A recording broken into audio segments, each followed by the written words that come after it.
விக்கிரவாண்டி சுங்கச்சாவடி அருகே தேசிய நெடுஞ்சாலையில் சிறுத்தை ஒன்று அடிபட்டு இறந்து கிடந்துள்ள சம்பவம் அப்பகுதியில் பெரும் பரபரப்பை ஏற்படுத்தியுள்ளது.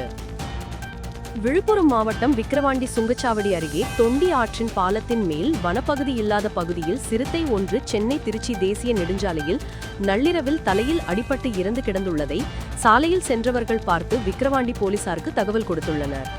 சம்பவ இடத்திற்கு வந்த போலீசார், தீயணைப்புத் துறையினர் மற்றும் வனத்துறையினர் தலையில் அடிபட்டு இருந்த நிலையில் கிடந்த சிறுத்தையின் உடலை மீட்ட சம்பவம் அப்பகுதி மக்களிடையே பரபரப்பை ஏற்படுத்தியது.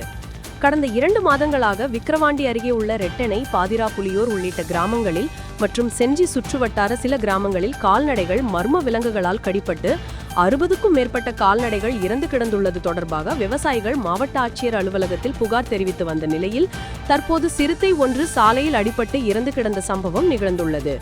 வனப்பகுதியே இல்லாத இடத்தில் இதுவரை யார் கண்ணிலும் தென்படாத நிலையில் சிறுத்தை ஒன்று தலையில் அடிபட்டு இருந்த நிலையில் மீட்ட வனத்துறையினர் சாலையை கடக்க முயலும் போது விபத்தில் சிக்கி இறந்ததா அல்லது சிறுத்தையை கொன்று எடுத்து வரும்பொழுது போலீசை கண்டதும் இங்கு போட்டுவிட்டு சென்றார்களா என்ற கோணத்திலும் வனத்துறை மற்றும் போலீசார் விசாரணை செய்து வருகின்றனர்.